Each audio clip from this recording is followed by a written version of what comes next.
What up? What up? What up? What up, man? What's going on? Merv Taison show. What's up? What's up, everyone? What's going on with you, Merv? Man, I'm drinking glutton. I'm drinking you ever heard of White Claw hard seltzer? I heard that's pretty good. Yeah, that's that's what I'm drinking tonight. Uh-huh. Drink something light. How you doing? How you doing? What you been up to? Chilling, working. Day went past pretty quick, actually. Um, Other than that, make it sit, maintaining, chilling. I'm drinking on this a little bit. I don't know if y'all can see this. Hold on, let me just put this right here. It's probably too late, but it's What's the name of that? absolute with the Apple edition. The Apple edition? Mm-hmm. Yeah. I didn't know people still drink Absolute vodka. Yeah. I saw this on sale. I was like, well, not sale, but like they had the little mini bar, like the little mini joint. So I was like, I'm gonna try to taste that. Tastes pretty good. I gotta still my brother, he came through in a clutch. He got me some white Henny. Oh man.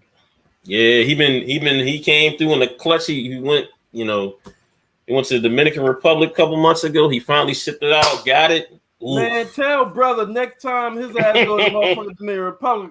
Goddamn, I'm his brother too. Goddamn it, I'm his goddamn podcast brother. Shit. Next time I go, I got you. Next time I go, I got you. I'm gonna tell my brother too, but next time I got you. Cause that white Henny is whoo. Yeah, I don't even like I rather the white Hennessy over the regular Hennessy, to be honest with you.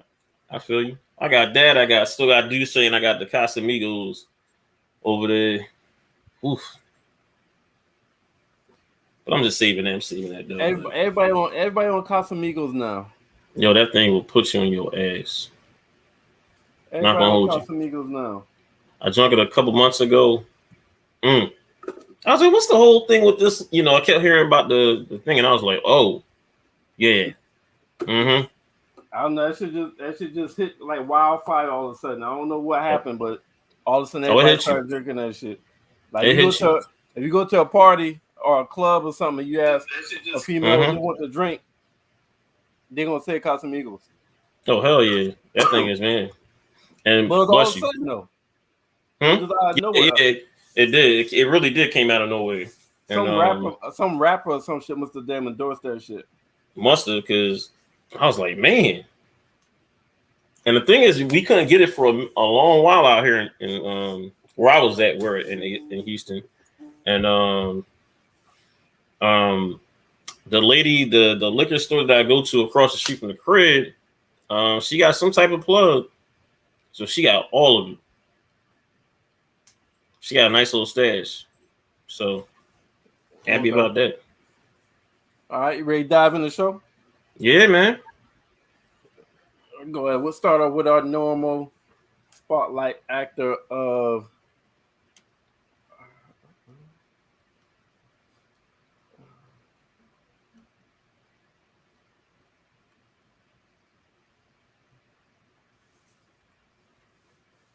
and here's yours. All right. Well, some people look. You notice this young actor, Shamik Moore. Basically, recognize him currently on the Wu-Tang America saga. He's playing Raekwon, the chef. But he originally got his start in the movie Dope back in 2015. And this is something I didn't know. He also can sing a little bit, and he recorded several tracks for the movie.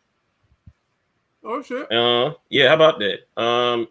But he actually said he got to start again with this show called it's called Incredible Recruit. That came out in 2012 with Nick Cannon. Nick Cannon always putting people on. But then, like I said, like his movie roles, he started like he really got the big break in Dope, and then he was in the series called The Get Down on Netflix, which is a very good show. He really, really, really got it up basically 2018 when he got the lead role in a very, and probably one of the best animated movies, especially for like superhero. Spider-Man Into the Universe. He's voicing Miles Morales. And from there, he's just been on a roll.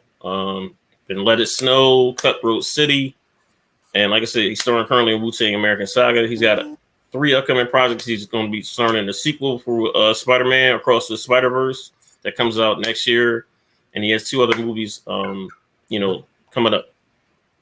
So, and the thing is, you got to think he just got his little feet wet in 2012. 2012, and now it's 2021, and he's started in some very big roles right now. So another, like I said, another young black actor on the rise. Okay. I did last week I chose a older actor. I did the same thing this week right here. So all right, Spotlight Actor Week. Showing some love to Tom Hanks. Oh yeah, man. He actually got a movie. I think it's on. I think it's HBO Max. Where he's trying to. It's like he's in older times, and he's in charge of getting his girl back to her home. It's like older times, like maybe like early 1900s or late 1800s, something like that. So that came out last year. So you actually have a recent movie. Oh, you actually have a recent movie. So that's my got a lot of, you got Big, got Splash, got Turner Hooch. So a lot of movies he was in that I enjoy.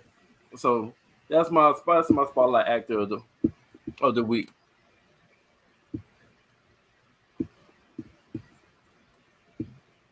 Now time for, let's see, throwback movie, right? Throwback movie. Man, this it right here, right? Yep. Okay, yeah. Office Space. I actually saw this. I wish I would have saw this in movie theaters, but I think I saw it like when it came.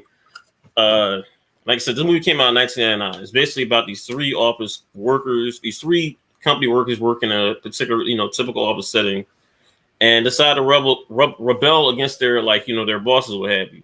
If you ever been in a really office setting, doesn't matter, customer service or whatever. If you ever been in an office setting, a lot of stuff that's going on in this movie, you can definitely feel.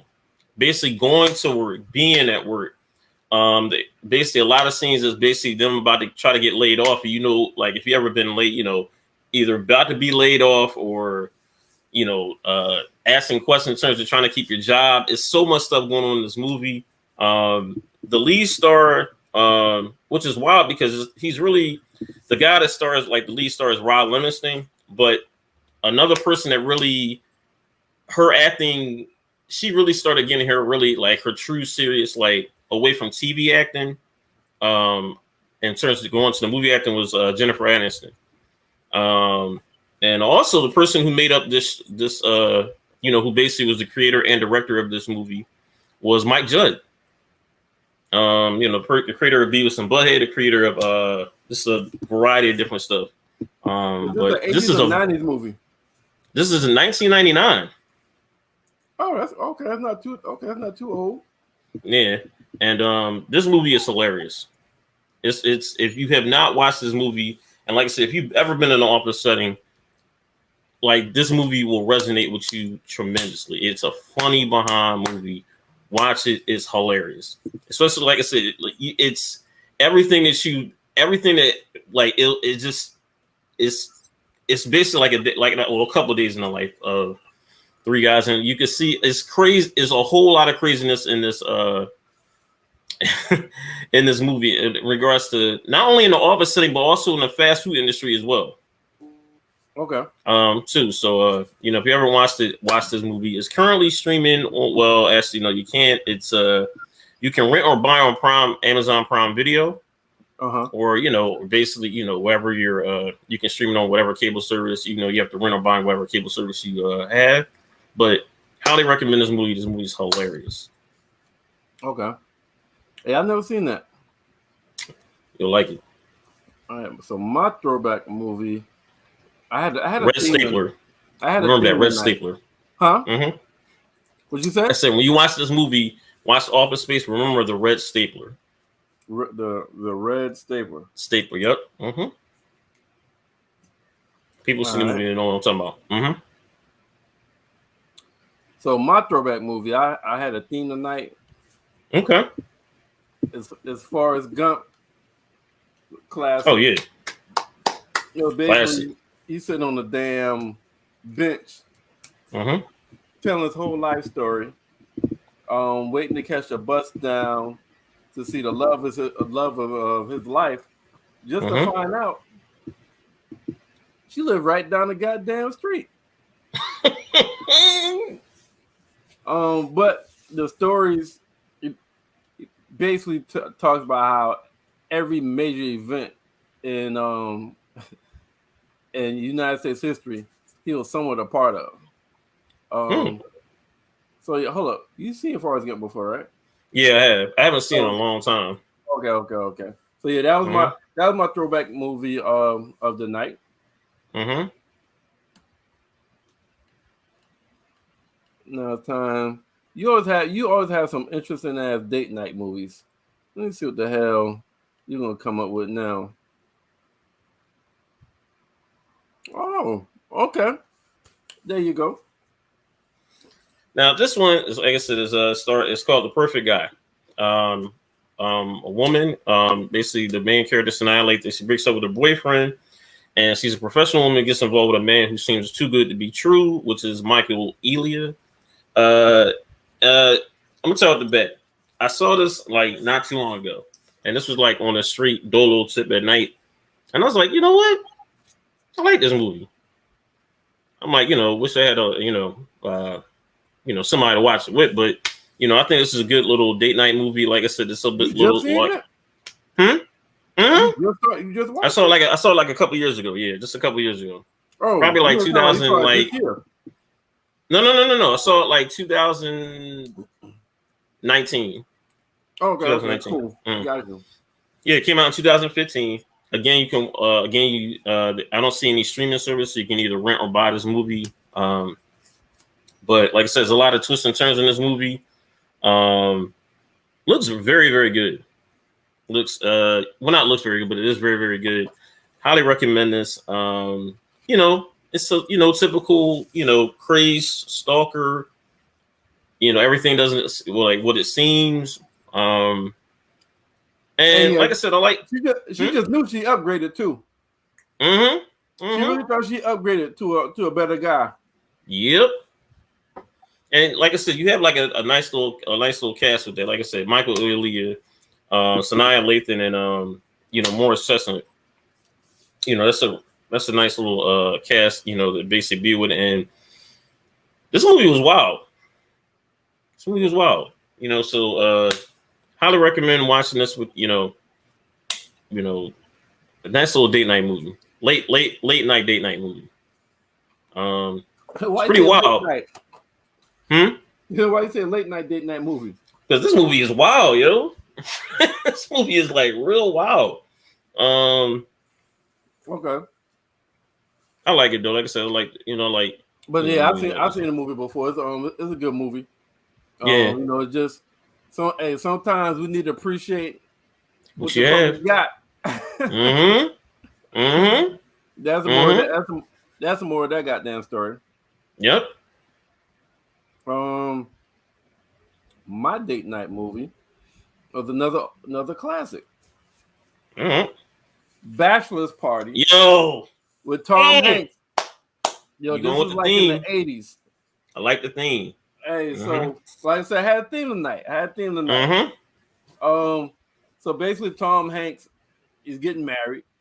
And his friends plan a wild ass bachelor party that just goes left. Matter of fact, the best way to describe this movie is this would be the 1980. This would probably be the 80s version of Hangover. You know what? Yeah. Like the Angry Birds and Hangover. Hangover. Now Hangover took it to a whole nother fucking level. But yeah, they planned a bachelor party night for Tom Hanks, and everything just went wild. You had cops involved. You had like anything you could think of that could go wrong right before you on a bachelor night with some crazy, drunk, wild ass friends happen in the damn movie. But it's funny though. It's a fun date night movie. It's a throwback as well, but it's definitely something that you can watch and laugh at with your significant other. That's a great pick. Another movie I ain't seen in a long time. And also I got because next is top 5, and I could probably have put this in my. No, it was very hookish, but I couldn't. Put top 5. But I have a streaming series for everybody to watch this week right here. If you're looking for a TV show to watch and something new, I think this came out this year. If not, it came out 2020, but I'm pretty sure it came out this year. See. This came out this year. Okay. I wanted to watch it. So this is called Chapel Wait. The first season is out, and basically this guy returns home to a family house that was left to him after a family member died. But while he's there, him and his family starts dealing with different kind of hauntings, ghost stories. The town doesn't like his family, so they don't like him because of different like ghost stories about his family, and it's supposed to be like an illness that's been killing people, and they're blaming his family for bringing the illness to their town. So he got to fight ghost stories. He got to fight with the people in the town. He got to do all this and still try to maintain the sanity and protect his kids. Wow! I've already watched it. If you like horror, fantasy kind of TV shows, I highly recommend this. And I didn't know it, but Stephen King was part of the production, and I should have known because this is a Stephen King type show. So Stephen King is a part of this. The main actor, I don't know if I can name, but he was the main actor from Cadillac Records. Yeah. He was the guy that owned the record label Cadillac Records. But listen, if you down with horror and kind of like Adrian Brody. Yeah. If you're down with horror and like ghost stories and shit like that, I'm telling you will not be disappointed with this right here. And I was very vague on the description because I did not want to ruin it for you. It got some twists in here as well. Highly recommend it. This is the streaming TV show of the week that we recommend for you to watch. Yep. All right. I gotta watch that. Yeah. And man, you brought it up last time, maybe about 3 weeks ago. A TV show called Wheel of Time. Yo. Have you watched that yet? Okay. I'm on the first couple episodes. Very good. You're not current? No, I'm not current yet. Like some critics saying that's could be the new Game of Thrones. Yeah. Some critics are saying that could be the new Game of Thrones. Have you watched the TV show C yet? About the blind people? What? I was. You know what? I was going to watch it this weekend. No, I legit was going to watch it this weekend. I got tied up, and I kept saying I remember I kept saying I'm going to watch this. You know what I'm going to start this weekend? I'm going to start watching Fear the Walking Dead. Fear the Walking Dead or the Walking Dead? The Walking Dead. The Walking Dead. Yeah. Okay, that's a good one. Yeah, because I was like, you know what, I gotta get, I know I got a whole bunch to knock out some, try to not knock it out because I know it's gonna take me a minute, but see what the the thing is. All right, so now it's time for our top 5, and our top 5 this week right here is top 5 pilot TV shows. Pilot means the very first episode. Yep. Of that TV show. So we're doing top 5 TV show openers from the drama genre. Mm-hmm. All right, so you got yours ranked? Is yours ranked or you just pick the 5? So you got the rank from 5 from mine's is ranked. Yep, mine's is ranked. Okay. And hold it. Before I look, I'm gonna tell the bet. This was probably one of the toughest top 5s I've ever had. Because I legit went back, even after I submitted this, I wanted to go back and forth and try to change a couple, but like, you know what? I'm gonna leave it like it is. But like I said, like when you hear and we all see, our top 5, if y'all have any top 5 recommendations or y'all have a top 5 list, put those in the comments on our YouTube, especially on our YouTube page too. Put your top 5 list and let us know what it is. Like I said, series premiere pilots drama. Very first episode. But so let me put yours up. This is your number 5. Right there. Boom. Breaking Bad. And again, I caught this late. Saw this about a couple years ago. A couple years ago. Last year. Basically, like I said, the main character, Walter White, he's been diagnosed with terminal cancer. He teams up with his former student, Jesse Pinkman, to cook and sell crystal meth. But that first episode draws you the hell in. You saw a teacher basically at his, he just got diagnosed. Stuff not looking good at home. And it just draw that, like I said, certain shows draw you in that first episode. This is one of the shows that really drew me in that first episode. I was like, oh. And you just saw the lengths he had to go, especially like the very first, like the first couple minutes of the show. I'm not gonna get any spoilers, but everybody knows that first couple minutes, you're like, what the hell is going on? And then it switches. So like I said, this is the show that first episode drew me right in. Because I wanted to see how did he get to what we saw in the first couple minutes, how did that particular person, how did he get to that point? And, it takes you from there. It takes you on a wild ride. This is one of probably, I would say top 10, the last 20 years, one of the top 10 TV drama shows of all time. I can honestly say that, right? Have you ever seen this before? Never seen it. You've never seen this?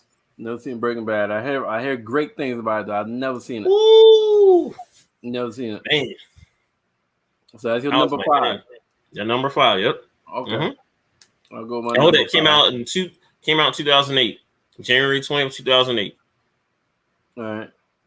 So anybody that knows me, as far as like on the TV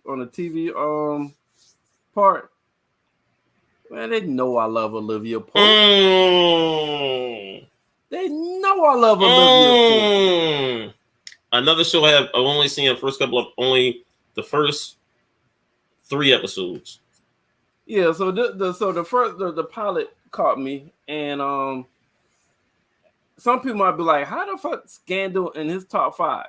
So let me remind y'all, one of my favorite TV shows to watch is The Young and the Restless. Okay, so let me let y'all know that one of my favorite TV shows to watch is The Young and the Restless. So Olivia Pope, like I said, she's not even Kerry Washington to me no more. If I were to see her in public, I would ask her to sign something for me by Olivia Pope, not Kerry Washington.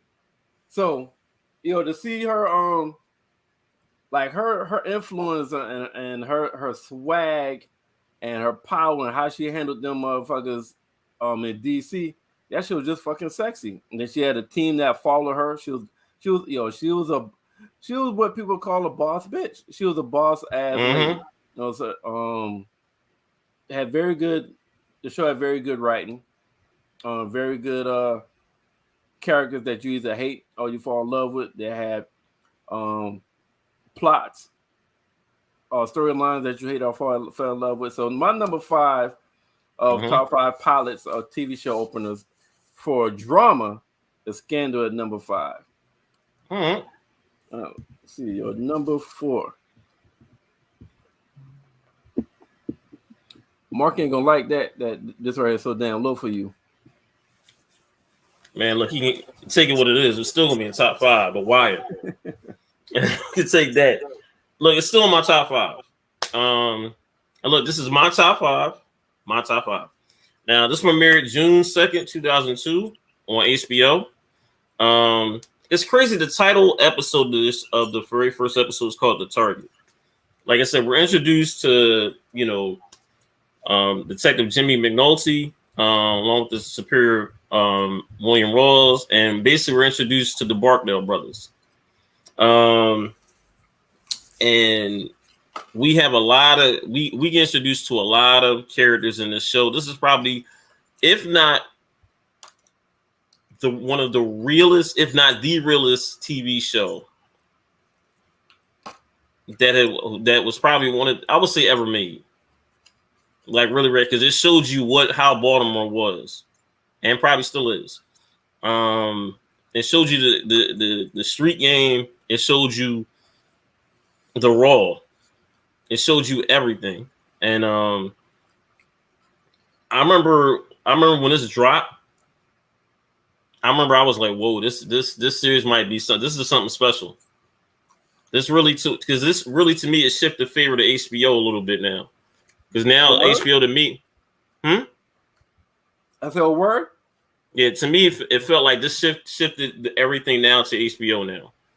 It really shifted like the whole all eyes on the product, because especially for all culture to see, like I said, remember they use local, some of the people that was like in the not all, but some of the people that was in this show are from Baltimore, and to get like to use those, and some of these people just had like little to no acting, in their repertoire, and they made it work, and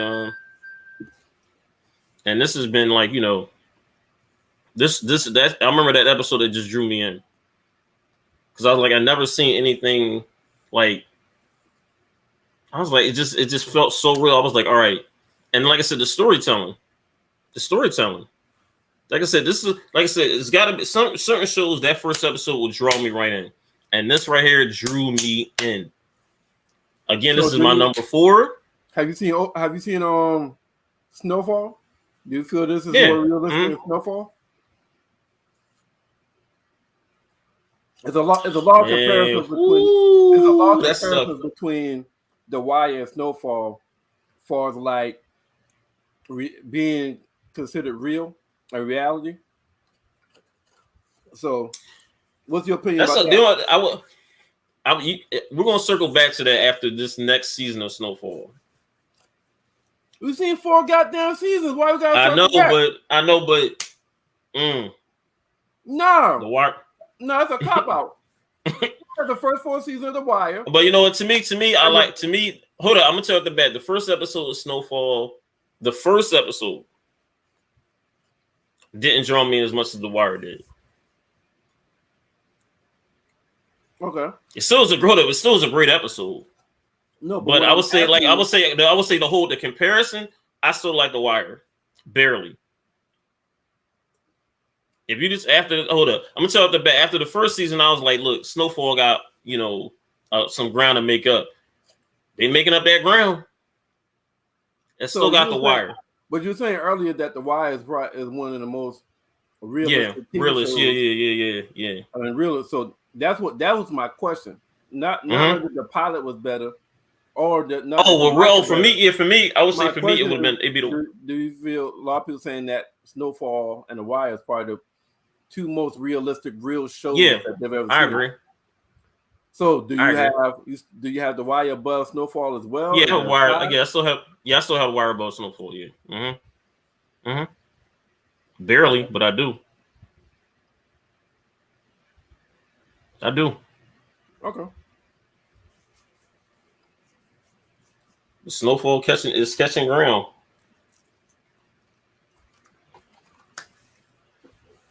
Hold on, who do you have? Who do you have? Man.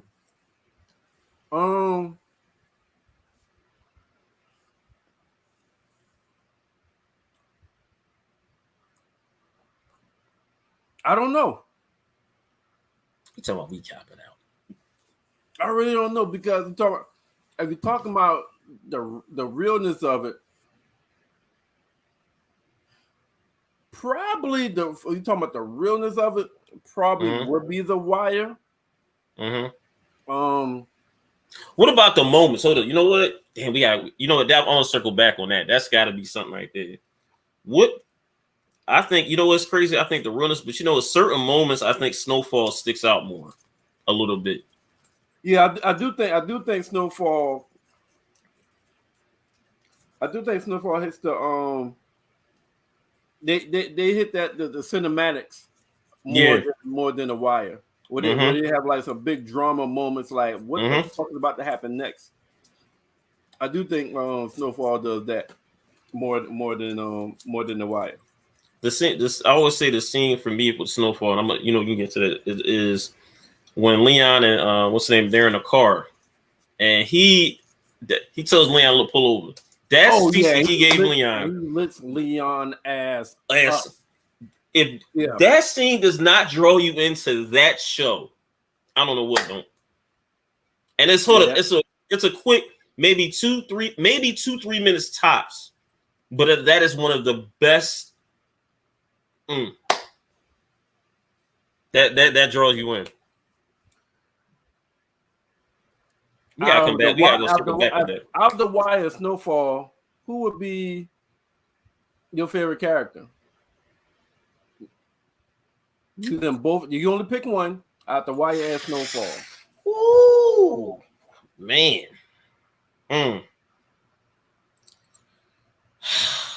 Not sure. Now that one we could come back to. Yeah, we'll come back to it. We'll come back to it. That's the number 4. No, my number. That was the number 4, right? Okay, yeah, that was number 4. All right, so let me go to my number 4. Yeah, number 4. Yeah. It is. I know I picked it. Let's see what I put it at.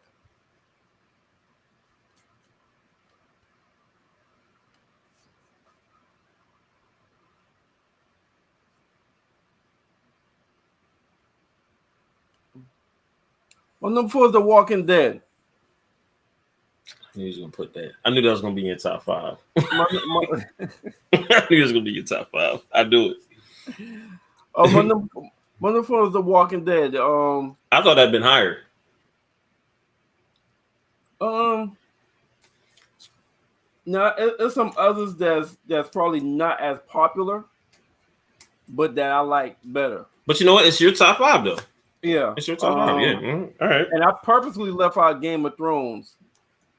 Yeah. All right. Gotcha. So yeah, this is basically the sheriff wakes up, and when he wakes up, it's like he wakes up by himself. He's looking for people, can't find anybody. He's walking through a hospital.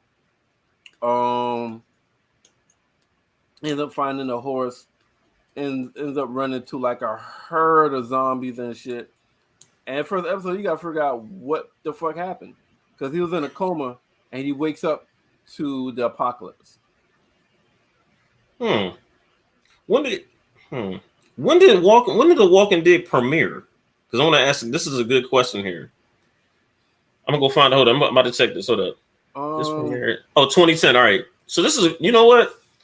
So this is around on Facebook. This wasn't really around like when Twitter, like how it is now. No, I remember Facebook when this premiere dropped. This was the talk. This was the talk of social media. Yeah, it was. And you know what's crazy? I didn't start watching it till like season 6. Man, I watched the first episode and I was like, yo.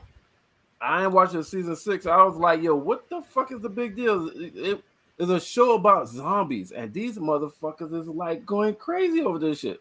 It's just a show about zombies. How good can a show about zombies be? And the reason why I started watching it is, so Stacks was a big fan of that. I was a big fan of Game of Thrones. I was current on Game of Thrones. He was behind. He was current on The Walking Dead. I was behind. All right. So it was like both of us wanted to watch the other one to watch this show. It was like, okay, I'll watch it. I'll get caught up if you get caught up. I was like, okay, bet. All right. That's what made me start watching it. And shit, actually, I didn't pass him because he stopped watching it. I'm the one current on The Walking Dead now. Wow, that's crazy. All right, so let's go to number 3. I don't know what the fuck this is. Never heard of it. What? Yo, this show, Mr. Robot, it premiered on USA. June 24th, 2015. Basically, this is this is a very good show. It's about like he was a notorious hacker. He takes an interest in like a hacker takes an interest in this like this engineer, and basically they're trying to take down this big ass corporation, and it draws you in because, like I said, it stars, like I said, Heath Slayer's in this. Man, I gotta think about. Hold up, I really gotta get the people to send this because I really don't want to take away from this. And this is where Rami Malek. This is where he really truly he got put on the map with this show. I think he won an Emmy for this show. No. Yeah, he won an Emmy for the. Yeah, I think he won an Emmy for this show. But I know Kristen Slater, who plays his dad in this, won a supporting actor for this role. I'm gonna check to see here. I think he won an Emmy for this. Maybe he didn't. Nope. No. I was wrong. Thought he did. No, actually he didn't. I thought they did. I know what's his name did win a supporting actor. Kristen Slater. This movie, like this show, is all about like computer hacking. And you'd be surprised, like I said, because like I'm fascinated with like technology too. You'd be surprised at how much what they can hack into. Like if you're like into technology and all this, and also about like real world situations, and some of the, like I said, like to see, like I'm not going to spoil this, but like I said, the surprise of who Mr. Robot is going to fuck with you.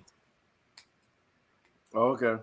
It's gonna fuck with you because you're like, what the hell? I doubt I'll ever watch it, but don't ruin it for other people. But I doubt I'll ever watch it. It's let me see how many episodes. And that's your number. That's my number. That's my number 3. This, and I liked it because this was so different from any type of like show I've ever seen. It was, like I said, dark. This is a very dark show. Okay. And it's something different. All right, we'll go to my number 3. My number 3 is Homeland. You know what? I gotta finish watching that. My number 3 is Homeland. So basically, Carrie is the CIA agent, and a POW comes back home after being gone for years, presumed dead. Gets released, come back home, and Carrie thinks he's a spy. And basically, the whole first episode is paranoia about this person that's coming home from being POW, and they're trying to figure out, has he been made a spy? Is that why they released him? Because he's been going for years. Turns out to be a very, very good series. Definitely worth watching.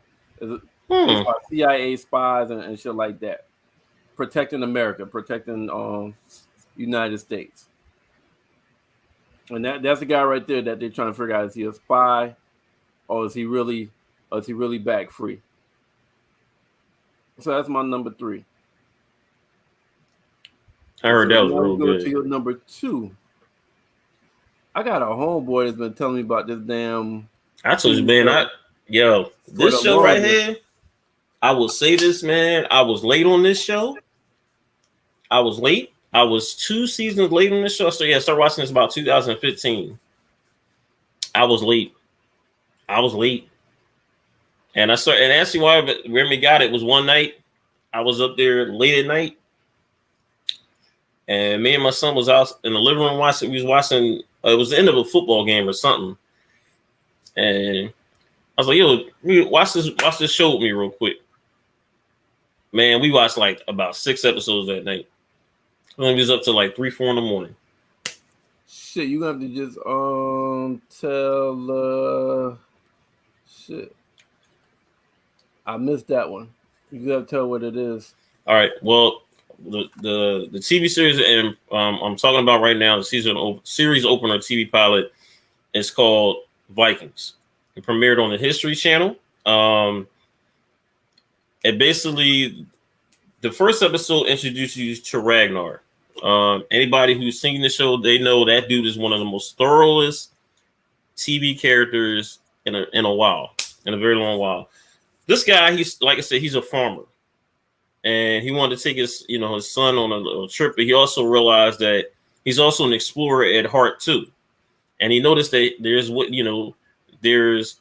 other lands out there to be looked at, but there's some people in his village that's laughing at him, saying they can't, we don't need to do that, whatever, let's just stick to what we know, what have you. But the thing is, he wants to go against the grain. I was like, look, we can't be just settling for right here, right now. It's more out there. It's more out there. And this show is all about strategic thinking. And that first episode, I was like, wow, this, I knew that first episode. After I saw that first episode, I said, oh, this is something special. And like I said, this show is just like Game of Thrones. Very they leave nothing to the imagination. Yeah, very gruesome. Very gruesome. Like I said, it's like it's TVMA. I was surprised they went on the History Channel, but this was one of the History Channel's like top shows of all time, to be honest. Mm-hmm. And this is very, very good. If you have not seen this show, highly, highly, highly recommend seeing this show. This show is very, very good. Long as you're in the blood and violence. Blood violence, and also it's a great plot, because this is one of the few shows that something that can happen in season 2, something minor, and it'll pop up like season 6. Gotcha. Okay. It's one of the things you got to pay attention to, like every little minor thing. All right, so that's your number 2. Mm-hmm. My number 2 is Blacklist. Oh man, and this was good too. You ain't lying. That first episode. Yeah. So Raymond Reddington is on is the most wanted fugitive in the world. Mm-hmm. And he pops up at the radio. He pops up at the police station, and when they scan him and figure out his name pop up, who the hell he is, everybody pulls out their fucking guns. Yo.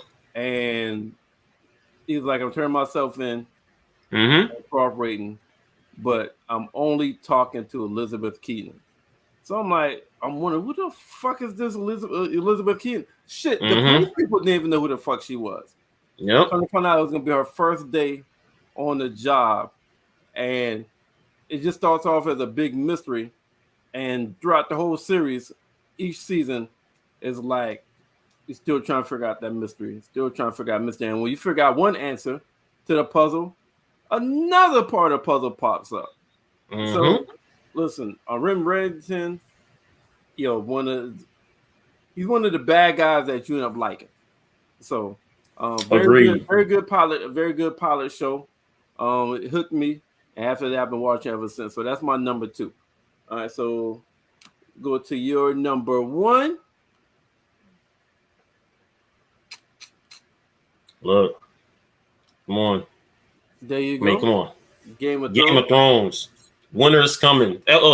If you think about that. Think about that title. That's the name of the very first episode of Game of Thrones. Winter is coming, and that's basically been the complete, basically, motto theme for every season, basically. But Ed Stark will have you between his family and an old friend when he's actually to serve as the hand of King Robert. And this has been one of, like I said, that again, that's another show that you just seen like a lot of, like I said, a lot of violence, a lot of the first episode draws you to hell in because like I said, you get introduced to Robert's kids, you get introduced to the quote unquote bastard of the bunch, too as well. The main thing that draws you in the beginning when they walk in the snow and they see this supposedly monster that scares, that made one person go AWOL. Yep. And how that hold it. Think about how that all comes back into play. Right. Down the line. Then see somebody's head get chopped off, and then you see a goddamn kid almost killed for seeing somebody have sex. Seeing that, and hold up, it's crazy because and mind you, just like Merv eloquently put it, this is all the first episode. That's why I said, like, this is one of the series that you be like, oh, you know what, it can't get close to the main characters. Because you be like, what? It's gonna be one of them shows that you be like, this is the time we on. Okay. And when it draw, like I said, the heads getting chopped off, kids almost getting killed. The stuff we saw in the beginning about, like, what he just talked about, like, if this doesn't draw you in, I don't know what doesn't. Because also this is something we've never seen a show, I think, before that do something like that. Because you automatically, because like I said, most TV pilots and the way they were sending teasers and trailers about this show, you never thought like certain people wouldn't be there after the first episode.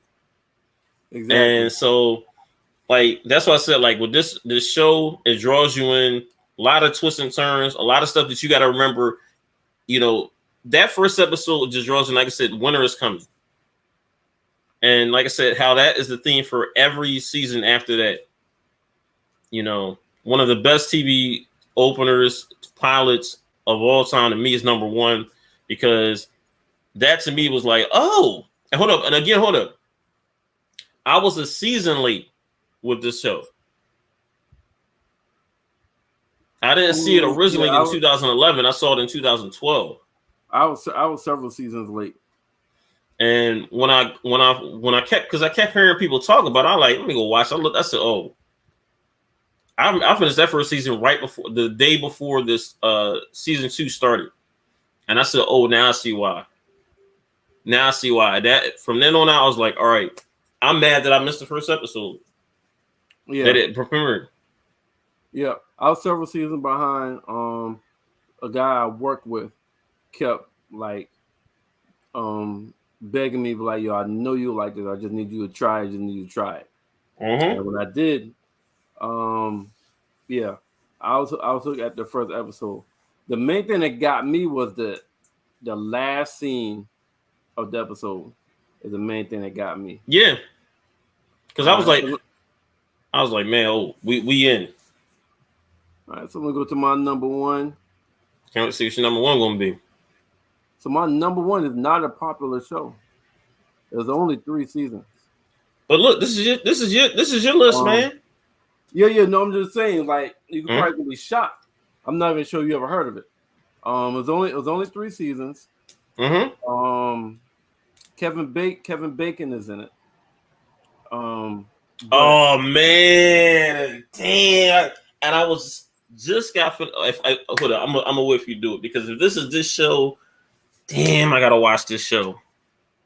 So my number one pilots is the following. Oh, you know what? I thought it was a different. Yo, this show was good.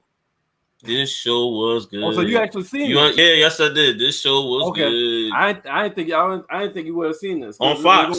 It was on Fox. Yep. This show was good. Yeah.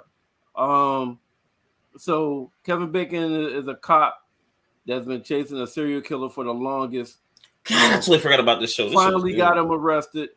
But the chase turned him into an alcoholic.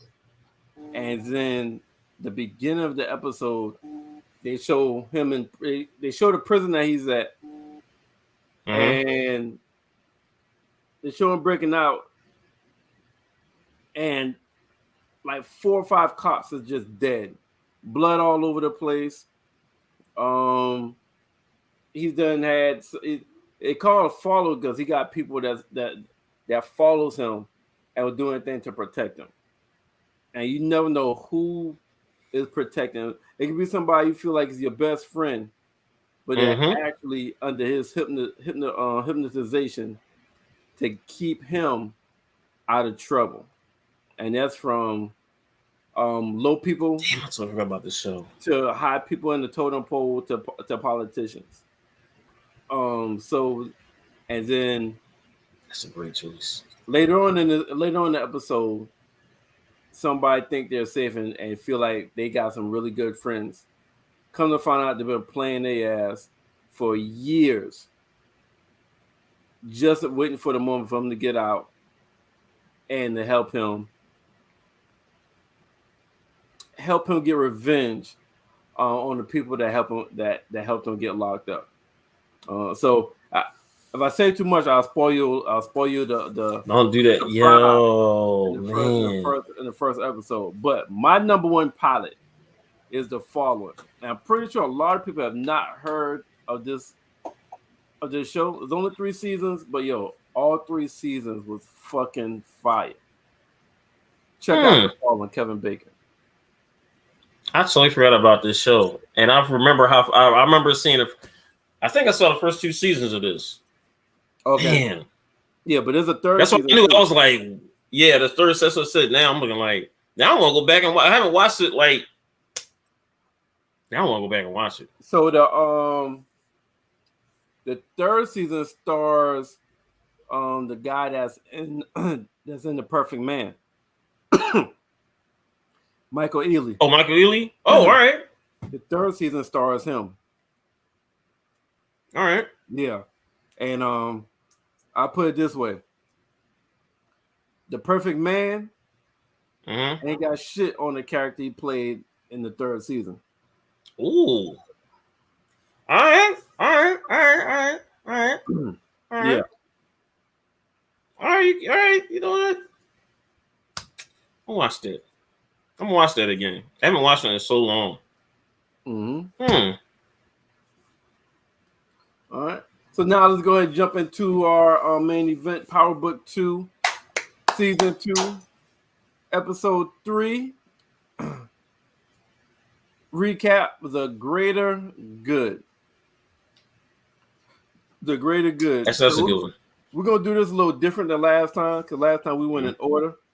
We're gonna do some jumping. We're gonna do some jumping around. All right. I like this. All right. So, all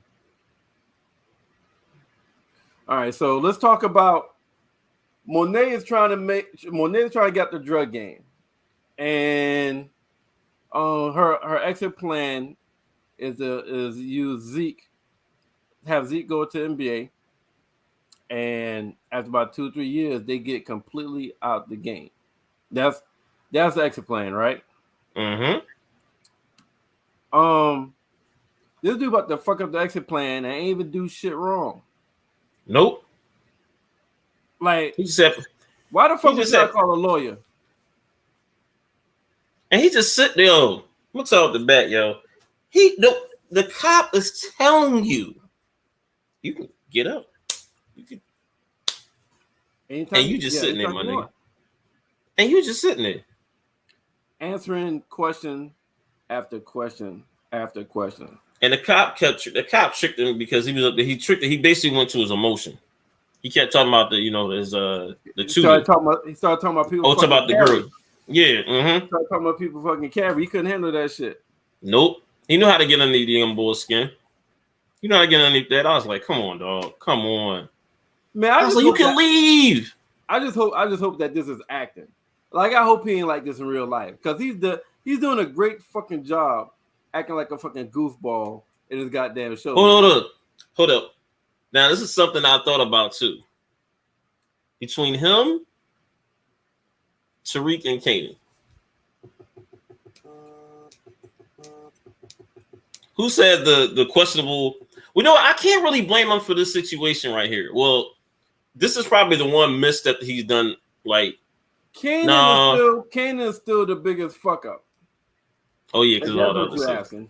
Yeah. He just dumb. Like he don't really fuck things up. He just do and say dumb shit.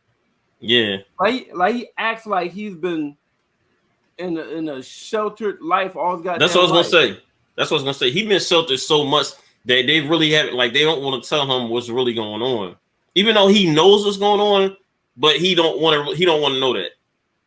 He don't want to know what the situation is, even though he has details. Yeah, and I'm like, come on, dog, you messing up the game here. He gonna give him the car. I'm like, when he did that, I was like, come on, dog. I wanted to sock him through the TV. I was like, come on, dog, don't do that. You would think with him being Monet's nephew that they would have him a little bit more prepared.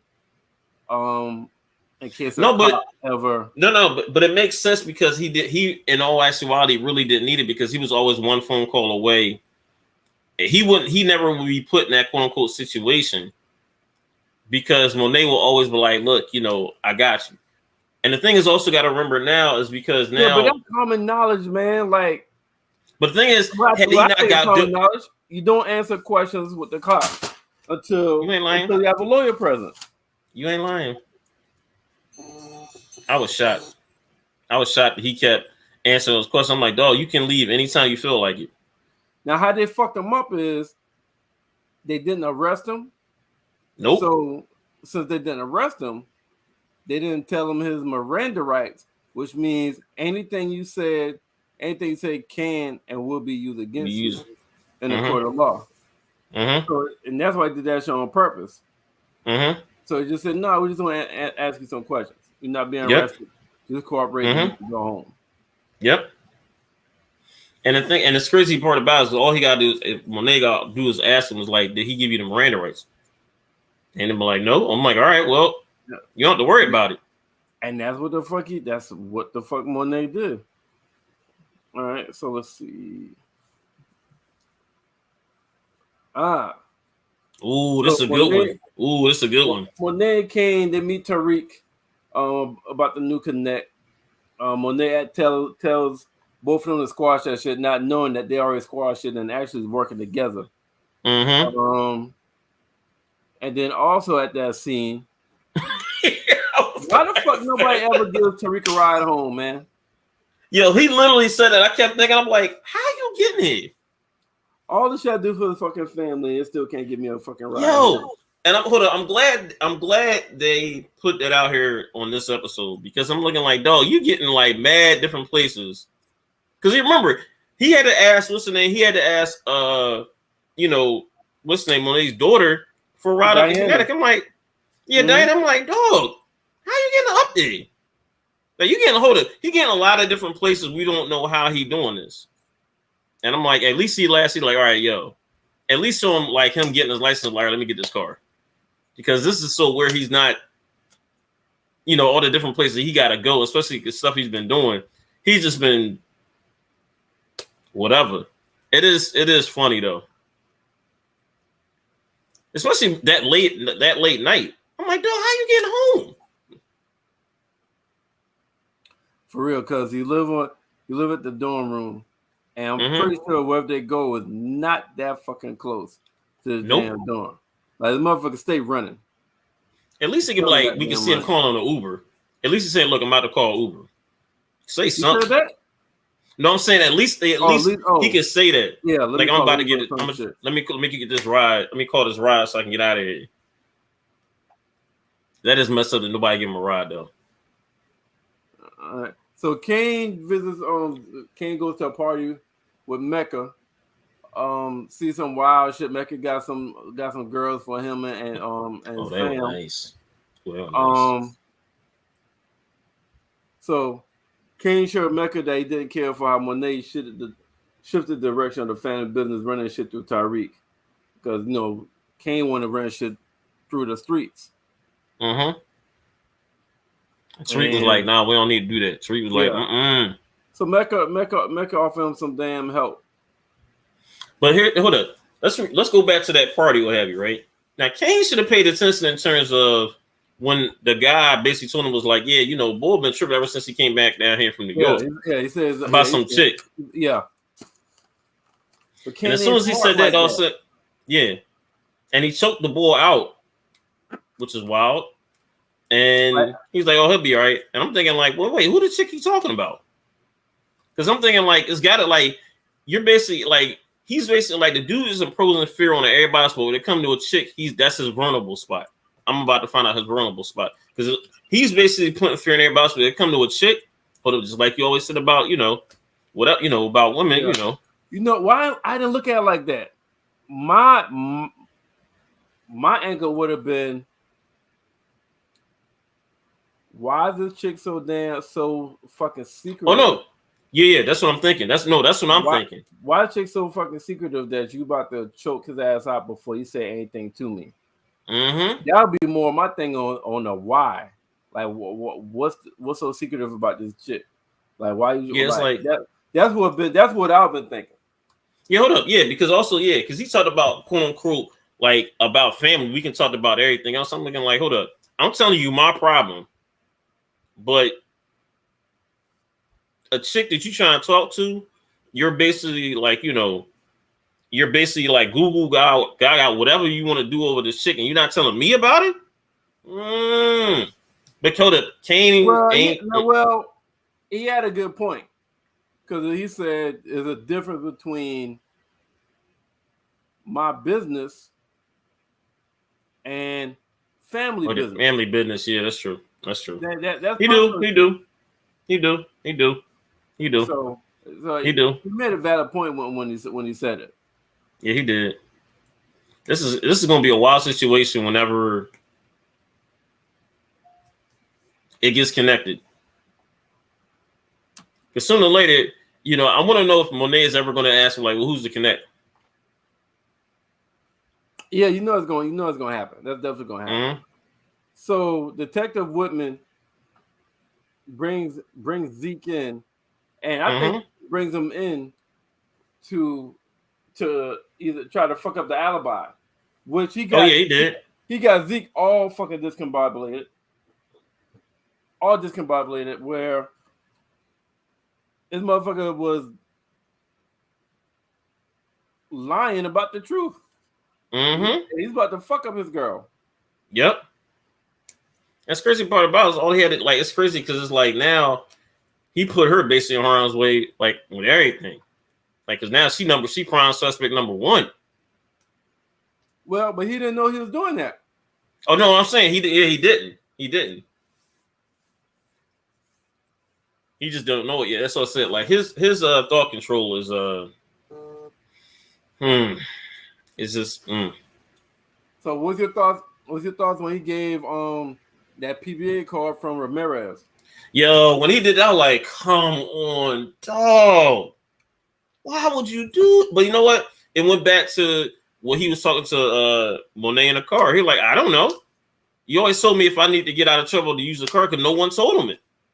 Like, I gotta think, you know what? I gotta think how Zeke is really. He's really got like because he's been sheltered, he's really like a 16-year-old or a typical like 18-year-old kid who basically can do whatever you want and can get out of trouble whenever he wants. He doesn't got the street side to him. He don't. You don't have none of that. Nothing. He got no type of street sense or anything. All he knows about is pussy and basketball. Yep. That's all he do. That's it. Yep. And, I got to think about it. I'm like, I can't think that he got any type of street because I'd have been like, no. Like, right now, when he gave that card out, I was like, boy, he opened up a can of worms with that. Well, he didn't know motherfucker was dead. Oh, no. I'm saying he didn't know, but I kept, like, in my brain, I'm looking like, oh, man, this is not going to be good at all. And again, I'm like, who's to blame? Kane. Yep. He put, and this crazy part about it is, I don't know if we're going to get to this tonight. He tries to put all the blame on Tariq, but I'm like, Kane, you're the one who did all of this. All of this was Kane's situation. That fucking on. Hey, Kane don't accept no blame at all. No responsibility at all, dog. Like none. If it's his fault, no, I'm gonna put that on somebody else. I'm not taking no responsibility, none of that. Like he doesn't want to take that's his thing too. He doesn't want to take responsibility for things. He don't. It's either I'm gonna make it my way. Like he just doesn't take responsibility. Nope, none, and he don't even care. He wants to put the blame on somebody else. I'm like, dog, you gotta chalk this up. So let me ask you this. Mm-hmm. I know based off the characters and the writing, Tariq is one way, and Kane is one way. Mm-hmm. I'm not sure I like the fact that they had Tariq get punched in the fucking mouth and he didn't respond. Like he ain't do nothing. I'm not sure. I agree with that. I'm not sure I appreciated that writing. Yeah, because I'm like, he just punched him in his mouth and he ain't do nothing. I'm like, dog, what's your situation? But hold up. You want to know what though? Why do you think they wrote it like that? Because I think it's gonna come back around to that. I think for us, because now, like I said, there's a great storytelling with this. I think we're gonna come back to that situation, and I think remember I told you the first episode in terms of, I think it's gonna be, to me personally, I think it's gonna come down to, from Monet, is to choose between her own son and Tariq. It's gonna come down to that soon, not soon, but down the line. And I think we're gonna go back to that scene of him punching Tariq, and Tariq is gonna remember that. He'd be like, "Oh, you got me that one time. Oh, that's it." Remember, hold up. He's gripped Tariq up before. Now he's punched him, and now it's like, all right. I hope it's storytelling. I hope, to me, is like Tariq is remembering that particular situation and be like, "Oh, you ain't never gonna put your hands on me like that ever again." I'm hoping that's the thing. I'm really hoping, because to me, if you're gonna let all this go, I'm looking like Tariq gotta get like a fair one with the ball. At least steal him or something. Or basically have, like, he has to clean up something for Kane, and Kane literally is basically begging Tariq for something. It's got to be something that now Kane got to come to Tariq, and he's got to really owe Tariq his life or something. For real. Because Tariq getting stole like that, no. It better be some storytelling somewhere down the line for that, because there ain't no way I'm getting stole like that. I'm like, what? Hey, all right, look. We seen Tariq kill his own dad. What the hell? We seen he killed the teacher. Like, so Tariq is a little bit more cerebral than that. So if he gets Kane back, he's gonna get Kane back the worst way. Using his head. Yeah. So he's way more cerebral. Mm-hmm. Kane is all fist, and that's it. That's all he know. So speaking of Kane, you think Brandon gonna fall for that trap? Wait, what are you talking about? I said, speaking of Kane, do you think Braden is going to fall for that trap? Wait, what trap? What are you talking about? The trap. You remember when Mecca followed the meeting between Kane, Braden, and Tariq? Oh, yeah. To get to Tariq, go through the white boy. You got to get through the white boy, yeah. I think he is, because especially after we saw the last... he might not, because... Now that Tariq made him sign that, Braden all about that money, though.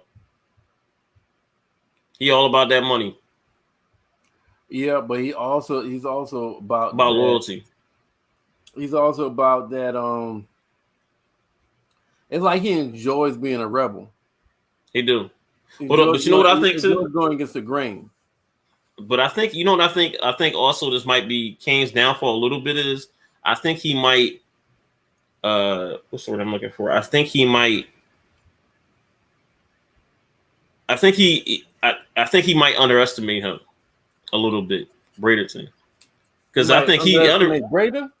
Yeah, because I think eventually he might see something that is going to be looking like it doesn't look right, and I think he's gonna go back to Tariq. I think it's going to be something that Bradenton's going to make look like, all right, Tariq, I'm gonna come back to you. What have you?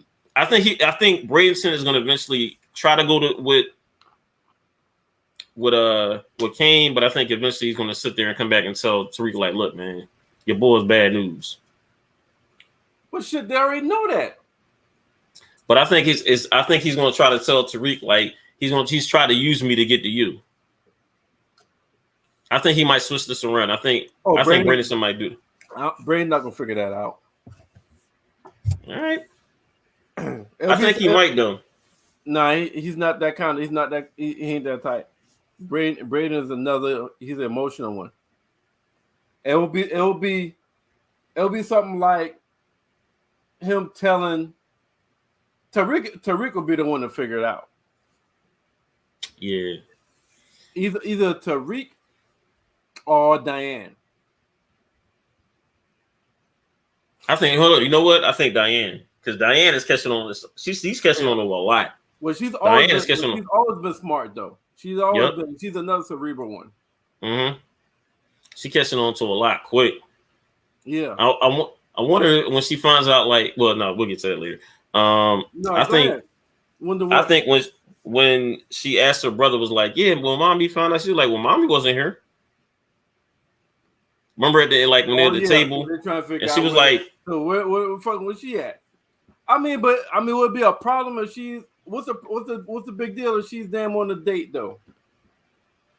After that conversation that she had with her dad, what?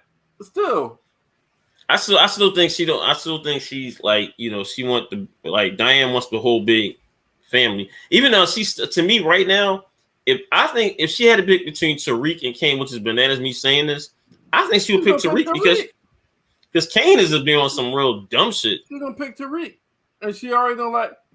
She don't like the fact that Kane is back because she think Kane is the one that pulled the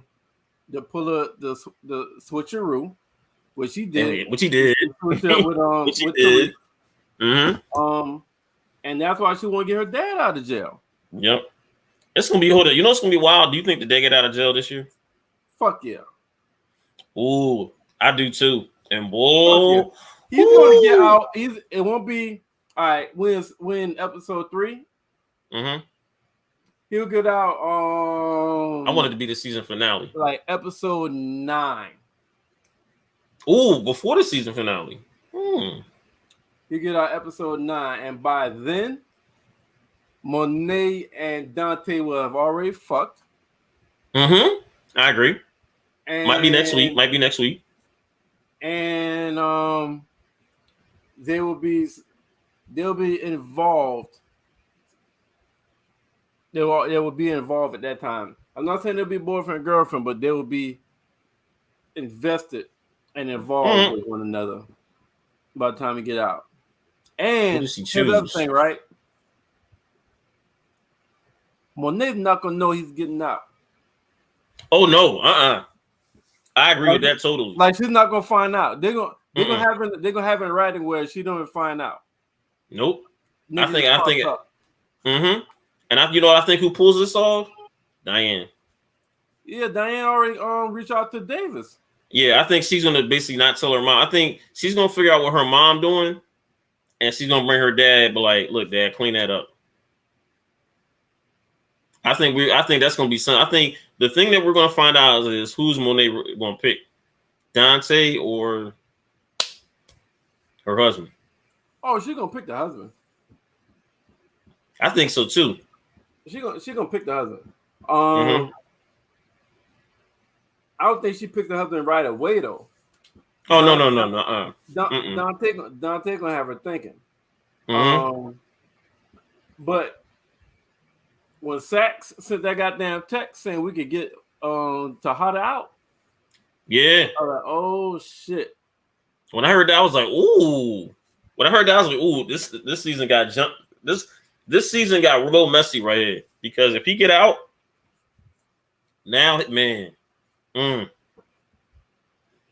it's gonna be interesting. Him and if if we really see him back like as a a season like a series regular on here, the dynamic between him and Tariq. Between who and Tariq? Monet's husband when he get out. Because because Tariq has never saw this dude. Like right? I've never seen him, right? So I want to see how their dynamic gonna be. I think that'll be interesting. Okay.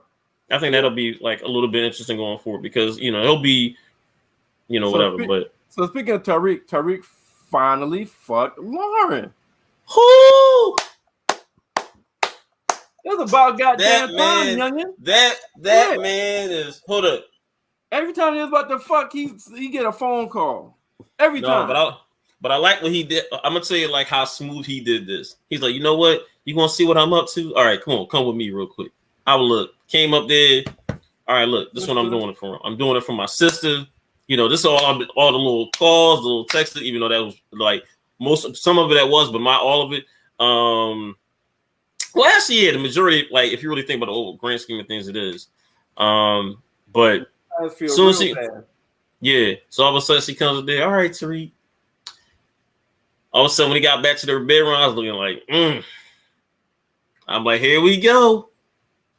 Hold up, but when I saw it, I was looking like. At first, I didn't think he was going to do it because when Diane and her passed, I was like, he brought her to the same spot she introduced him to. I was like, damn, dog. Yeah, she was. Oh, she was about. She was hot. She was hot. She was like, really, Tariq? But hold up, gotta give it up to Tariq to basically say, look, no, got this. Look, I'm gonna change your mind about me. Come on, let's go. And you gotta give it up to Tariq, yo. Look, Tariq, man, look. Man, you gotta give it up to him this year with the women. Yo, I'm being quite honest here. Gotta give him. He gotta be. Look, he has been the Jordan LeBron of this series right now. So let me ask you this: as of right now, yeah, like it'll be a while before it's happened. But as of right now, if you had to predict, which woman you think Tariq will end up with? You got Effie. You got Diane. You got Lauren. I'm gonna tell the bet. The three, I still think it's Effie because of this. That's who you think he ends up with. That's who you think he's going to end up with, Effie. Because to me, it's because we talked about this the last couple episodes, right? She said to him, she's like, Tariq, I know who you are. You're a monster, right? We talked about this, right? We talked about this like every episode. And she's like, I know who I am. You basically gotta come to grips with who you are. And hold up, every episode he's getting there, even this episode he is. Like every that's why you picking Effie? Yeah, because she understands him. She knows how she understands him. And she's if you really think about this, she knew she hurt him. And she still was like, you know what? She knew she hurt him. She knew like he hurt her or whatever, but she still was like, look, Tariq, she knew who he is. She knew exactly. She's not, these two girls really don't know who Tariq is. This girl really knows who Tariq is. She knew. And she is cool with who Tariq truly is. Now, if Evie's out the picture, that's a tough one. That's a tough one. But hold up. You know what also, too? We're going to probably have to circle back because I like how they drop little nuggets in this show. Because remember when the girl was with the other two girls in the dorm room and it was up there about the spark. And she was like, no, I'm not going to try to, I ain't going to smoke whatever. I'm going out, I got these little college entrance exams. I'm not going to do that with y'all. And you saw how she put that and she got like the other pills too. Keep that in mind. Mm-hmm. I think that might come into play with her too. I think that might come into play. I think that might change how Tariq views her as well too. If she gets you know, because remember her brother got hooked. You know, that's the reason why she don't really like to do drugs. Remember her brother got hooked, you know, to drugs or what have you, and she don't want to do what have you. I think they're leaving little breadcrumbs like for the viewer to pay attention, but like she might go down that same road. But all right, but who do you think?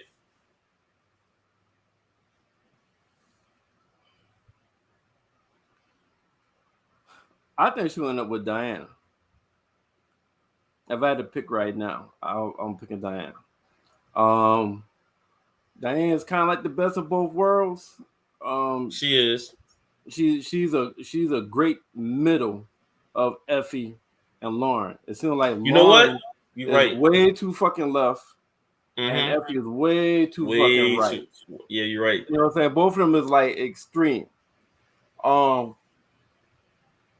I think he likes Lauren right now because he's in college, and that's kind of like Lauren makes him feel normal. But nigga, you ain't normal. You a monster. And can Lauren handle who you are? Who you are? Who you are. You know what I'm saying? Like, as of right now, Lauren is Lauren. That's me eyeing. That's who, because he's in college. She's in college, and he said this in one episode before. He said when he's with her, he feels normal. He feels comfortable. It's like, dog, you not. So I'm gonna give you some.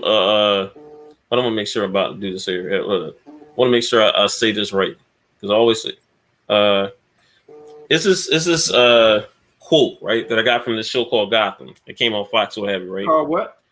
Is this quote that I'm about to tell you about to say, what have you, right? And it's kind of it's sort of like how what Tariq is gonna have to come to grips with sooner or later, not now, but later on down that, right?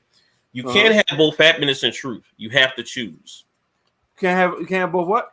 You can't have in this game that he's running, right? In this game that he's doing, you can't have happiness and truth. You have to choose. If you really think about it, that's what he's gonna have to do. Because you can't have both in this game. You can't have it. You can't have both in this game. That's profound right there. Can't have both. And you can't have both. You can have it for a little bit, but you can't have that. You got to choose one or the other. Happiness and truth. But real truth. But check this, right? Diane is the one motherfucker that gives him the closest to possible. You're right. Half a happy and half a truth. That's the truth, though. You're right. With Lauren, he's picking happiness. With Effie, he's picking truth. He's picking truth. Truth. Yep. I like that right there. I like that. You drop a nugget. You drop a nugget every now and then. Because it made me think about like that. It like when I first saw when we did the first episode, that made me go back to this. I was like, and I always kept like not I always wanted to bring that statement up, and it made me think about after I saw this episode. I'm like, because eventually that's gonna be his thing. Like whenever the series finale of this, he's gonna have to choose, and it's gonna be wild. Like, excuse me, this ride that we're gonna get on with, like I said, Tariq getting her, and also look, he still remember the Diane situation is gonna be interesting. That Diane situation is gonna be very, very interesting. Cause she know. You know what else? Right now, Diane and Monet has always been the closest.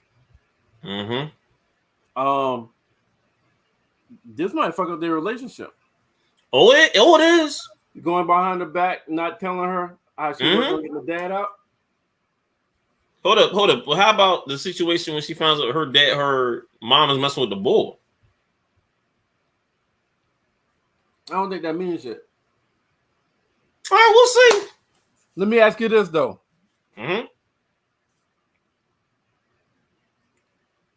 Dante. Mecca. Dante, the same person. The helicopter date. That was smooth. No. I ain't talking about that. Is that Kane real daddy? We talked about this last week. I think he is. And the more and more I see how... To me, he has already shown him more fatherly love in 2 episodes than Tejada in prison has shown all fucking season. All season. The only thing it was, but I would say, you ain't lying. But the crazy part about it is, remember though, his quote unquote dad in jail was the one who basically told Monet was like, look, you got to get Kane back. If Kane got to connect, get him back. And she didn't want him. He like, no. Yeah, but that wasn't because of family. That was because of business. I know that. I know that's what I'm saying. Well, that's true. Hold up, that's true. I'm just putting some stuff out there. And he stumped Kane ass out. That was wild though. I couldn't believe that. As soon as when it did that, I was thinking like, oh, he about to stomp him out because of what he did to his mom. I knew it right off the rip what it was about too. That's the crazy part. When them cops came and did that, I was like, shouldn't have laid your hands on your mom, dude. I knew what it was about.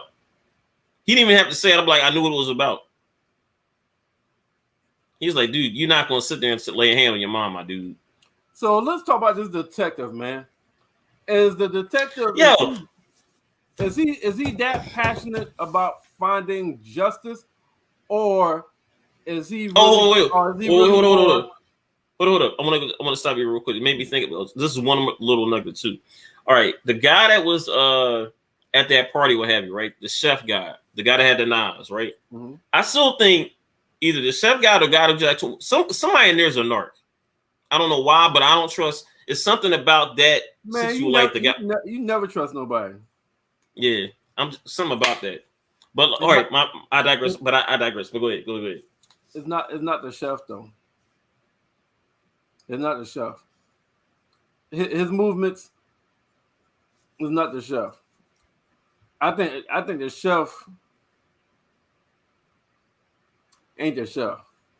But someone tell me you got to remember the chef. Something is like, what up, whatever. But all right, finish what you were saying, Merv. Sorry about this. Sorry for cutting you off.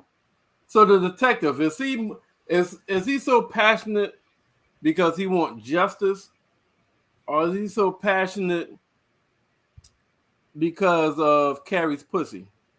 Pussy. If you don't see it, you're like, come on, dog. Like, come on. You ain't worrying about the case. You're worrying about her. This whole, I'm thinking, dude, you have such a hard on for this case. We've seen all the power, these power universe or whatever. I've never seen a cop. This guy, this much of a hard on. Dog, yeah. This shit got you whooped. And yeah, you're right. Out of all the series, and this shit got him whooped. Raising Kanan, Power Book. I ain't never seen a cop get this whooped over something. Like, dog, for real. He really want Neller. He got extra aggression. Really? She must have left his ass. Put it on him. And she was like, deuces. She put that black mocha on his ass. Yo. And then, I ain't gonna lie. And then took the shit away. Yeah, man, yo. You can't give a baby. You can't give a baby candy to just take it back. You done got some of that black candy. Oh yeah, no doubt. Man, she the truth though. I ain't gonna lie. But yeah, she's man. I think that's gonna come back and haunt him. I think they might come back and haunt him. Because he's a little bit too emotional invested in this case. And also, you know what? They're going to ask, she's going to basically go to the department, oh, so y'all had, a romantic thing. Remember, that's going to come back, too. Got to remember that, too. When it comes to the investigation, wait, you had a fling with the lead suspect in a murder case? How the heck you on this case?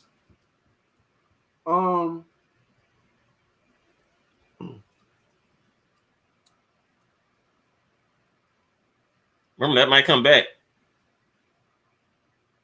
You want to come back? That's going to come back because it's going to be about ethics. So speaking of ethics, we talk about Governor Tate. Councilman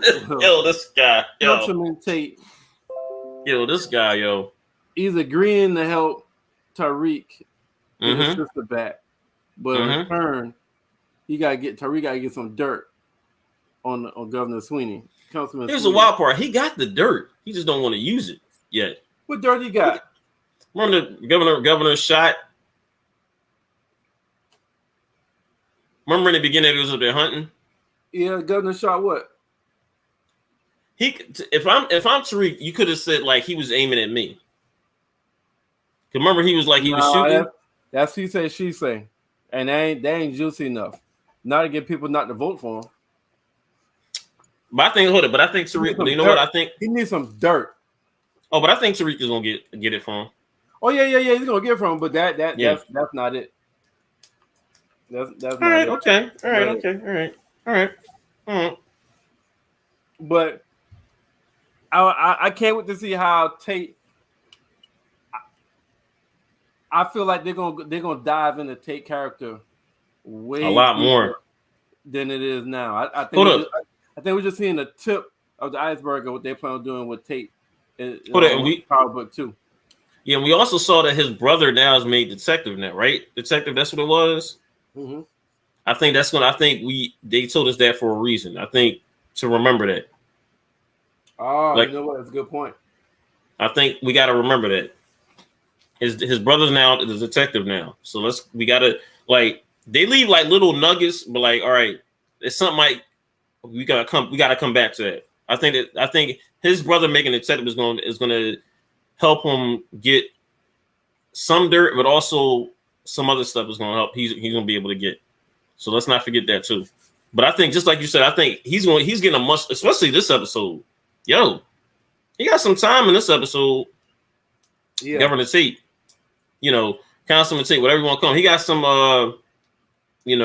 And he eavesdropped when that was smooth. Yep. So he also now got some information. Yep. He's smooth with it. Yeah, that conversation in the classroom was epic. I think that's another thing too with these. Mm-hmm. That was my favorite scenes is always the classroom scene. Classroom, yo, man. I think that's probably mine too. I think it for all our viewers and all of our listeners, look, I think that is probably one of the best, banner in this whole these power episodes that is the classroom scenes when they really break it down. Yeah, and I love what's the black girl name? Oh man, what is her name? I love when she talked though. Yo, she talking shit. Straight no chaser, yo. No chaser at all. Straight talking shit. And I'm like, all right, I fuck with that. I'm like, I mess with that, yeah. She telling you like it is though. And you hear from the one thing I like about it because you hear I'm trying to get her name too. To me, man, I forgot. Bruce, is that her name? Bruschetta. Sandria. Yeah, Bruschetta. Yeah. And these, like I said, I like these conversations, to be seen on TV. I like those conversations. And like I said, salute to 50 and all the showrunners on this show presenting that stuff to us and especially in the classroom setting. Love it. But yeah, man, whew. This is gonna be very interesting. And like I said, we're only 3 episodes into the season. We got about 7 more episodes to go. So I don't know how. Unless is there only 10 episodes in this one? Because it should be 10. Yeah, it's 10 episodes. 10 episodes. It's 10. I'm trying to figure out how the fuck they gonna pull everything together in just 7 more episodes because they have touched on so many things. Mm-hmm. All right, for example, I bet you forgot in the first episode, Davis went to go see his brother in prison, Redman, and said, "I got a way to get you out." Oh yeah, that's one. Forgot about that. Mm-hmm. Tate trying to be governor. That's 2. Mm-hmm. Mecca and Monet got history where they used to date 24 years ago. So that pops up. Now you got timelines. Is Kane Dad Tejada's son or is Kane Dante's son? Like, I don't know how they're gonna be able to pull all this shit together in 7 more episodes. And you know what's wild though is what she said in the airplane. You just got me thinking about it too. When she said in the helicopter date, she said, "Why did it take you so long to come back?" Because now it tells me like that dude was out for a minute. Remember, she's like, "Why did it take you so long?" Because it looked like to me, it seemed like he'd been out for something like, "Why it took him so long to reach back out to her or something." Yeah. So I was like, "All right, you've been out for a minute." He said, "I wasn't ready, and I couldn't be what you want me to be at the time, but it wouldn't be fair for you to come back sooner than that. But now I am. I could be what you want me to be." So now that's what I said. To me now, it thinks like just like what you said, like the Dante, the Kane, that whole situation. I want to see how this is going to play itself out because eventually, I don't think he even asked. Well, no, she did say she has kids, so I want to know when that conversation is going to take place eventually with him, with the oldest. Like, yeah, so how old are your kids? Yeah. So we're getting that next. I think we're gonna get that next episode or episode after that. It's just a lot they got to unpack. It's a lot. But I like it though because, like I said, we're only on. I just wonder how the fuck they gonna do in the 7 more episodes. That's what I'm saying. They got a lot of fucking stories right now that's just been touched. That's it. Yeah. It's only 7 episodes. How the fuck are they gonna put all this shit together in only 7 more episodes? Yeah, because they added the extra one now in terms of Monet's husband about to get out. So that's another one that's like that's another storyline. And I totally forgot about Redman, what's his name's brother coming out. I'm like, oh, I totally forgot about that. And remember he says like how is he gonna use him? Because we never got in terms of how he's gonna use the other lawyer to get him out. Remember, he said, look, I'm gonna use this boy to get you out. So how is he gonna get him out? And like I said, we don't know why his brother's in there to begin with, if I'm mistaken. We don't know the reason why he's actually in there. Nope. Exactly. So now we're gonna find out why. I think that is another story. Wow. And they haven't showed that nigga since. Nope. Episode 1, that was it. Wow. I totally forgot about that. That's a good man. So you know what? It's a lot of different storylines that's been open. A lot of different angles that's been open. I'm just wondering how they're gonna be able to bridge everything to a meeting point by the final episode. Well, look, I'm telling you the bet. The title of next week's episode is called "Getting These Ends." So we're gonna find out what that means.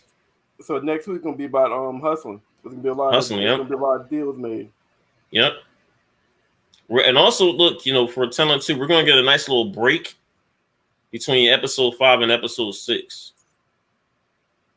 So it looks like episode 5 is gonna premiere December 19th. We don't get episode 6 to January 2nd. So it took Christmas off. Yeah, it took Christmas off. Yep. Get a nice little break. Actually, we get 2 weeks. Oh no, a week. You're right, a week. Yeah, just a week off. Yeah, so, that's gonna be interesting. Like I said, it's a whole lot to unpack in 7 episodes. A whole lot, and to me, that just tells me is like, what's gonna be that season finale gonna look like? Because now, like I said, just like you think he's gonna come home episode 9. I will want that episode 10. But episode 9 will be something interesting because now it will it will what it will basically give the appetite in terms of what's going to happen that season finale now that he's home. And Menace is really going to be moving because now he back home. Man, this is going to be interesting, man. You're right. There's a whole lot of stories that's got to be played out. Is Tariq ever going to get back in touch with his mom? That's another storyline. Hold up. And also, too, Tariq going to hold up. Now we got to find out, like I said, now he got his own business. Now Tariq going to get his own place now. Let's got to remember that, too. Now Tariq is going to get his own apartment, so his sister now can live with him. Yes. That's another storyline. Mm-hmm. So I'm just saying, Fifth and Kim. That's a lot to unpack. I got something for y'all going to do. Because we watching, goddamn it. We watching. I just want to know what y'all going to do. That's going to be interesting. That is a lot to unpack right there. Wow. Damn, that is a lot.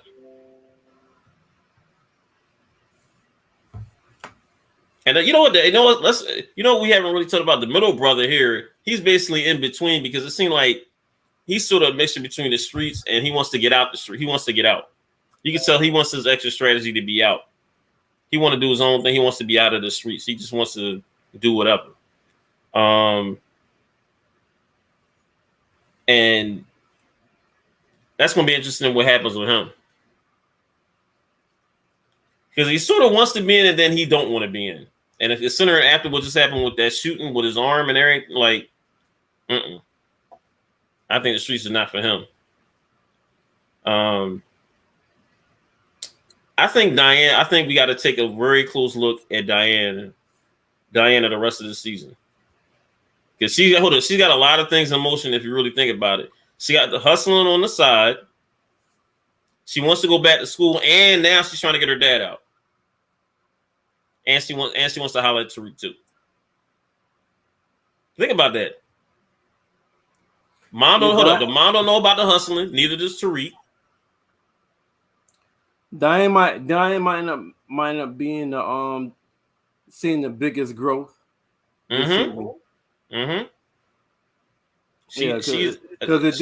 It looks like she finally have some direction this season. It looks like she got a storyline that's playing out for her. Yep. In this season. I agree. So yeah. That's a great storyline too. I agree. She's probably gonna be the character with the most growth from last season to now, especially over this season right here. Yeah. And it's crazy. You know what? She's gonna be using Tariq to do it. Mm-hmm. You ain't lying. All the Tariq connections. She's going to Tariq lawyer for to get her dad out. She's going to Tariq connect to learn about how to hustle and how to go to school. Yep. You know what I'm saying?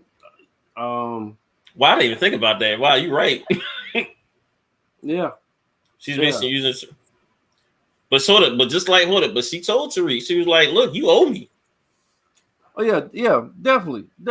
Now before we wrap this up, we gotta talk about this brilliant motherfucking plan that Braden did come up with. Man. Those fake looking bricks. Ooh. That's really a fucking locker with a code. Fucking brilliant. Brilliant. Yeah. I want to get that dude a pound. Fucking brilliant. My God. Just scan your phone. Just scan it. You put the money in, you got it. And you see no faces. And that's what Tariq was like, "Look, man, you want the streets?" I'm like, "Look, this right here. No face, no trace. Are you kidding me?" But hold up. But you still got the camera because now you can see if, remember, him and Tariq are the only one know where that camera's at too. So remember that. I think we have to keep that in mind too. Because now remember, if anything happens, they know that I think those two are the only ones that got access to that camera. But that little scan thing, putting the money in the locker, and you get the man, come on now. The white boy got connects. All right. He got some straight, serious connects. Like, you want to talk about the new street, like, in terms of getting that money? Yeah. Yeah. So, man, I think we hit everything. Man, this was a great show, as usual. I think we hit everything. Mm-hmm. Yeah, I like that way. We're just gonna start talking about. We're just gonna start talking about the damn show and just go. Yeah, go from there. Yeah. Yeah. Who's other than Tariq though? I'm gonna leave it at this. Other than Tariq, who's your favorite character for this season so far? I know we're only 3 episodes in.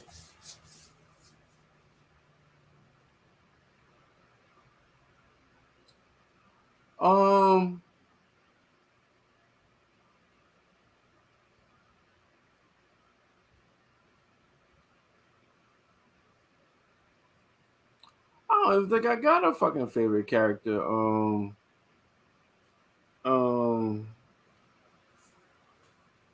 Shit. Nobody?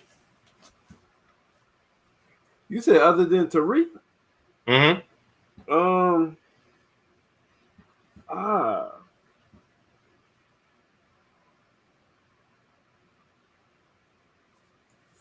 Yeah. Other than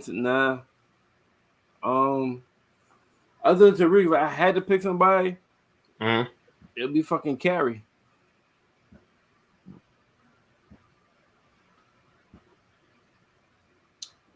Just because who she is and what she do, not really. Mm-hmm. I mean, she ain't got no main. She ain't got no main, no big time acting in it, but she look good, got a nice body, and she likes to fuck. Yeah, she do. Yeah, she do. Ain't gonna lie. Ain't gonna lie about that, man. Ain't gonna lie. If I pick somebody besides Tariq, probably Carrie. Yeah, and you know what? Really, low key, I agree with that too. But low key, she's the one. Like, she's literally like almost sort of like the plot, almost to this whole thing because she's wrapped up. I lie.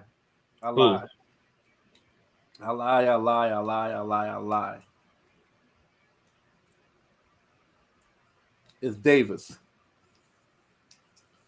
He's slick. Completely looked over, didn't even think about Davis when I ran through my head. It's Davis. Davis. You know what it is? To me, it's Diane right now for me. It's Diane? Because now you get like, she's like, just like I said, the character growth, and with her, it's like, man, Davis probably the realest person on this motherfucker. Oh man, ain't to me, because when Tariq was like, yo, Sack's not doing this shit for the fucking because he wants to, he's just doing this shit because it's something in it for him or blah blah or for money. And Davis said, keep it real, kid. Only reason why I'm doing it. Money. You pay, we play. Mm-hmm. Point blank. Get the real. How do you think he got me? Period. Like, how do you think you got me to basically be your lawyer, dog? Like, I didn't do this out of the kindness of my heart. Remember, he told him, like, look, I need this all in cash, and then I'll represent you. Tariq came up with it. And hold up, yo, and he hasn't run because he told him, he's like, yo, why we got, he said, man, look, we're going to represent this dude because, look, we represent him, more money going to come our way. He's saying, well, like most defense lawyers are like really thinking about. Mm-hmm. Like, look, he said, you thinking about like the conviction? He like, no, money, dude. How you think we live like this? Out the kindness of our heart? I was like, man, I do want now. I really do want to get to like his brother. Whenever they're gonna get to that situation with his brother, though, I think that's gonna be a very interesting thing. Mm-hmm. I think so. Yeah. Yo, shit. That's all I got. We done it. We hit everything on there. Mm-hmm.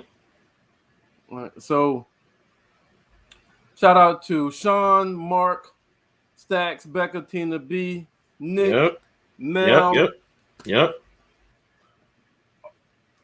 The Facebook group, audience, fans, everybody that watch, everybody that support. Blackjack TV, Zingo TV app, Channel 199, 198, Blackjack Prime, Blast Music, Mile High Radio Station, and our sponsors behind the scenes that we're working with to help us to go to the next level.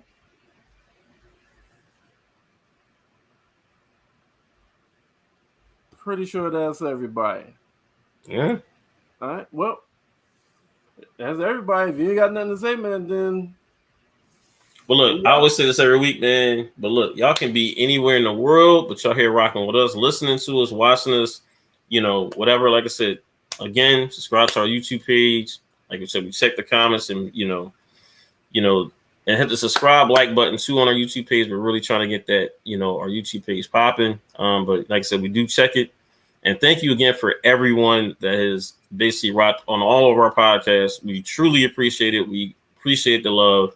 And like I said, we're almost at 1,000 members on our group, on our Facebook group, the Guys Podcast. So that's a very great number. We're almost 1,000 members and growing. And thank y'all again. All right. Taison, we out. We out, man. Salute.